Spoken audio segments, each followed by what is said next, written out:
ॐ भूर्भुवः स्वः तत्सवितुर्वरेण्यं भर्गो देवस्य धीमहि धियो यो नः प्रचोदयात्. Om Shanti Shanti Shanti. Namaskar, my dear friends. This is video number 3 on Kathopanishad. This video starts with stanza number 20. Nachiketa said, "There is this doubt about a man when he is dead. Some say that he exists, others that he does not. This I should like to know, taught by you. This is the third of my boons. That he exists, that is to say, that there is in man an indestructible element which is different from the body, the senses, the mind, and the buddhi or discriminative faculty, and which assumes another body after death. This I should, etc. The attainment of the supreme goal of life is dependent upon self knowledge, taught by you, because even if such an Atma exists, it cannot be known either through the sense organs or by inference. Only a qualified teacher can impart self knowledge. The first two boons, the first two boons chosen by Nachiketa apply to an unillumined person conscious of such notions as duty, happiness, the here and the hereafter. According to a Vedic injunction, such a person should fulfill his moral and religious obligations in order to purify his heart. When he finds the happiness of the relative universe, including that of Brahmaloka, to be transitory, he then becomes entitled to cultivate self knowledge. Nachiketa will presently be offered by the king of death various earthly and celestial objects which ignorant people crave for, and it will be pointed out that these are obstacles to self knowledge. The acquisition of self knowledge requires austere spiritual discipline. Such knowledge can be acquired only by those who are detached from all material desires and objects. The king of death wanted to be convinced of Nachiketa's seriousness and determination and subjected him to severe test. Stanza number 21. Yama said, "On this subject, even the gods formerly had their doubts. It is not easy to understand. The nature of Atma is subtle. Choose another boon, O Nachiketa. Do not press me. Release me from that boon. Not easy, etc." Even though explained again and again, it is unintelligible to ordinary mind. The disciple was unwavering in his determination. Stanza 22. Nachiketa said, "O death, even the gods have their doubts about this subject, and you have declared it to be not easy to understand. But another teacher like you cannot be found, and surely no other boon is comparable to this. Like you, Yama, the king of death, holds a very high position among the Hindu gods. He is the personification of dharma or righteousness and of self control. Because of his supreme detachment, he is given the power of deciding man's destiny after death. No other boon, self knowledge alone, bestows upon man the highest good. All other forms of knowledge produce transitory results. Next, the king of death tested Nachiketa by offering him various worldly pleasures. Stanza number 23. Yama said, choose sons and grandsons who shall live 100 years. Choose elephants, horses, herds of cattle and gold. Choose a vast domain on earth. Live here as many years as you desire. Live here, etc. For a short lived person, earthly enjoyments too quickly pass. To make his suggestion seem worth accepting, Yama offers Nachiketa an endless period of enjoyment. Stanza 24. If you deem any other boon equal to that, choose it, choose wealth and a long life, be the king. O Nachiketa of the wide earth, I will make you the enjoyer of all desires that described in the preceding verse, all desires, both earthly and celestial. Stanza 25. Whatever desires are difficult to satisfy in this world of mortals, choose them as you wish. These fair maidens, with their chariots and musical instruments, man cannot obtain them. I give them to you, and they shall wait upon you. But do not ask me about death. Do not ask, etc. To a seeker after tangible happiness, asking about the hereafter of the soul is as unprofitable as examining the teeth of a crow. Through tempted with these alluring objects, Nachiketa remained unperturbed like the serene depths of ocean. Stanza number 26. Nachiketa said, but O death, these endure only till tomorrow. Furthermore, they exhaust the vigor of all the sense organs. Even the longest life is short indeed. Keep your horses, dances, and songs for yourself. Endure, etc.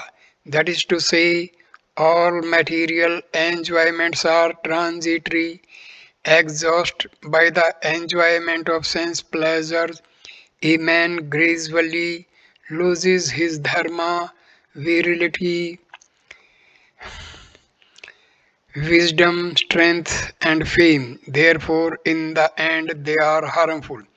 Even the longest, etc., everything that exists in time and space is subject to birth, growth, decay, and death. A god may live longer than a man, and Brahma, the creator, may live longer of all, but when the universe comes to an end at the conclusion of the cycle, man and gods disappear. Atma alone is beyond time and space, hence it is immortal. Compared to the immortality of Atma, even Brahma's span of life is as momentary as the blinking of the eyes. Immortality, Amritatvam, is the real nature of man, and its attainment is the conscious or unconscious goal of his efforts. Since Nachiketa was a seeker after immortality, he could not remain satisfied with anything existing in time and space and governed by the law of causation. Furthermore, stanza number 27. Wealth can never make a man happy. Moreover, since I have beheld you, I shall certainly obtain wealth.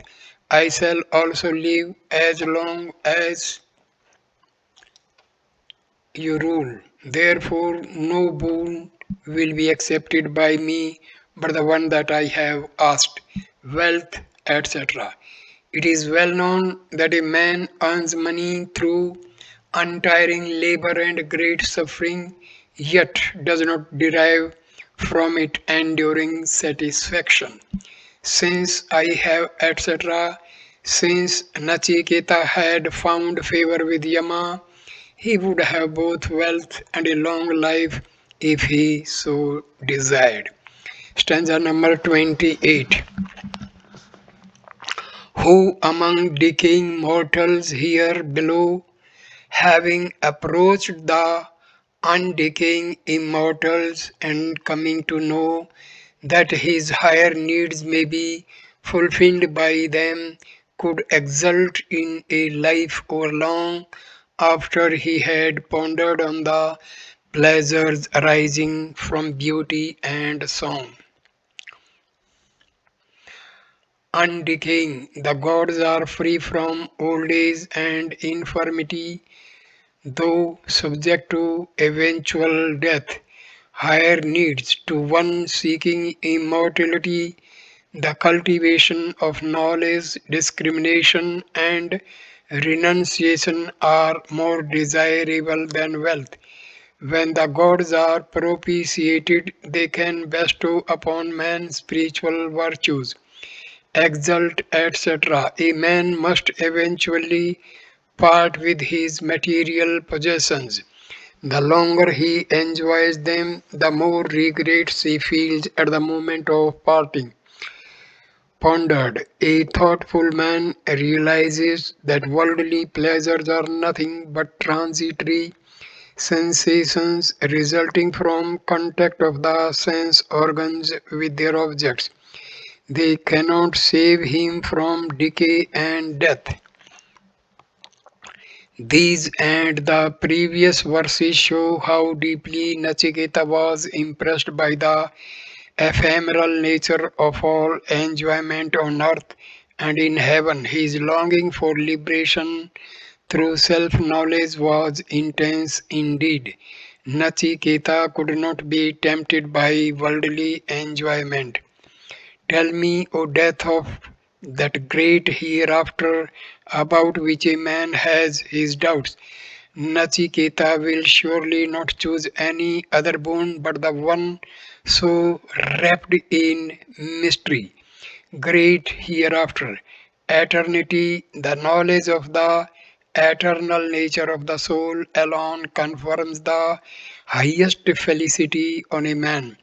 The second sentence of this verse is a statement of the scripture and not of Nachiketa.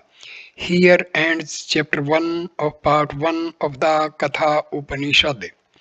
Chapter 2. Yama said, the good is one thing, the pleasant another.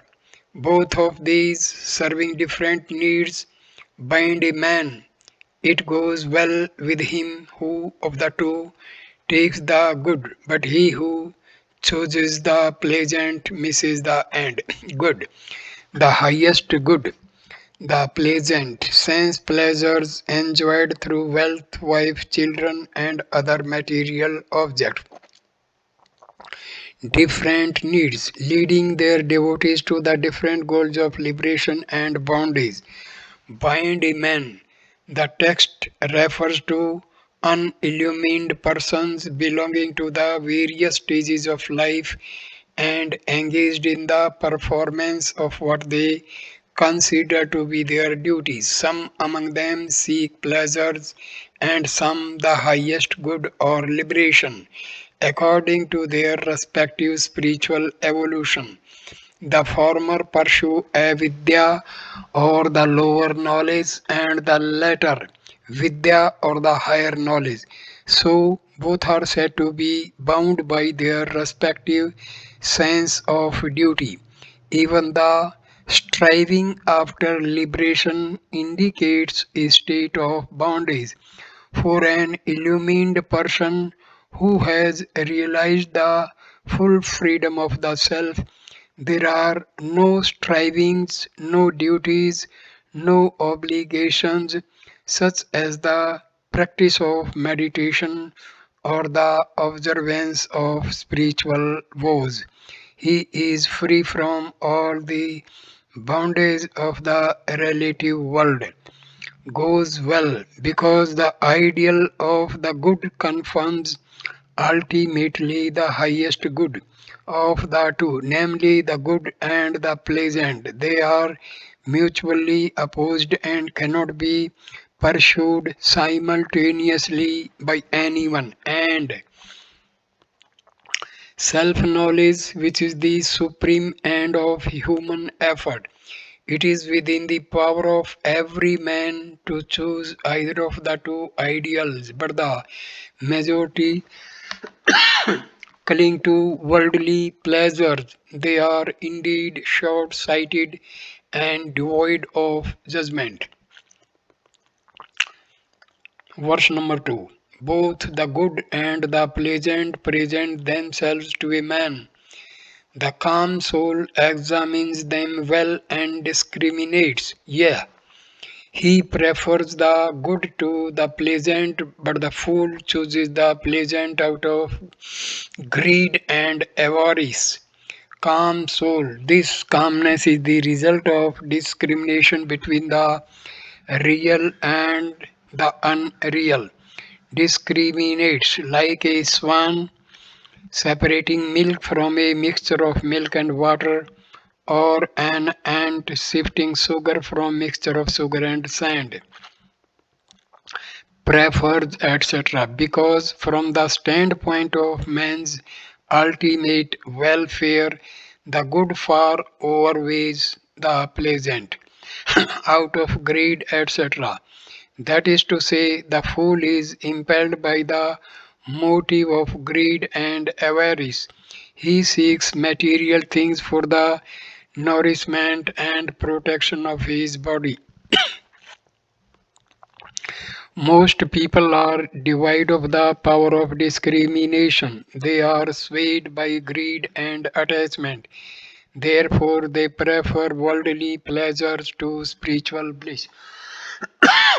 Again, the king of death spoke highly of Naciketas' discrimination and detachment. Stanza number 3. O Nachiketa, after pondering well the pleasures that are or seem to be delightful, you have renounced them all. You have not taken the road abounding in wealth where many men sink, that are tangible objects of pleasures like wealth and relative seem to be etc., such as celestial maidens and other objects in heaven, road, etc. Worldly people follow this road and sink, alas, in the mire.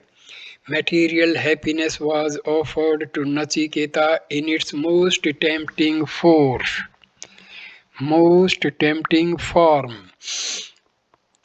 It has been said that it goes well with the follower of the good and that the follower of the pleasant misses the end. Why so? Stanza 4. Wide apart and leading to different ends are these two, ignorance and what is known as knowledge. I regard you, O Nachiketa, to be one who desires knowledge, for even many pleasures could not tempt you away. Wide apart, the two paths of the pleasant and the good, being of the nature of ignorance and knowledge, are mutually exclusive, like darkness and light. Different ends, that is to say, bondage and freedom, tempt you away from the path of the good by making Nachiketa succumb to worldly enjoyment. The king of death condemned ignorance by pointing out its evil result. Stanza number 5. Fools dwelling in darkness but thinking themselves wise and erudite go round and round by various tortuous paths like the blind led by the blind. Dwelling in darkness, that is to say, enchained by myriads of thirst for worldly objects, wise, endowed with worldly wisdom, erudite, well versed in the letter of scriptures, go round and round, that is to say, after death they are forced to assume different bodies, good and evil, all resulting from their ignorance by various etc. These crooked paths are characterized by old age, suffering, and death. These fools are deprived of knowledge of the great hereafter. Stanza number 6. The hereafter never reveals itself to a person devoid of discrimination, heedless and perplexed by the delusion of wealth. This world alone exists, he thinks, and there is no other. Again and again he comes under my sway. Hereafter, the knowledge of the soul's existence after the destruction of the body. The word also signifies certain spiritual disciplines such as the repetition and meditation of Om, by means of which one may enjoy peace and blessedness in Brahmaloka, or even realize one's identity with Brahma, person, etc. A foolish person endowed with the undeveloped minds of a child, heedless, distracted by attachment to worldly possessions, perplexed like a man in dense darkness.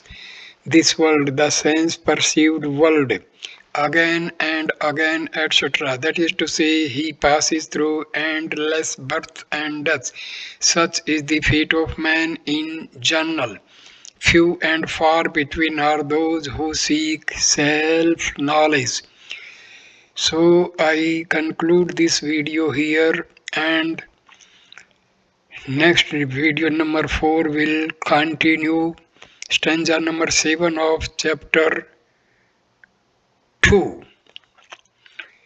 Same self, the topic of self knowledge will continue in video number 4. Thank you for watching this video. Please like, comment and share the video and subscribe the channel. Thanks a lot. Namaskar my dear friends.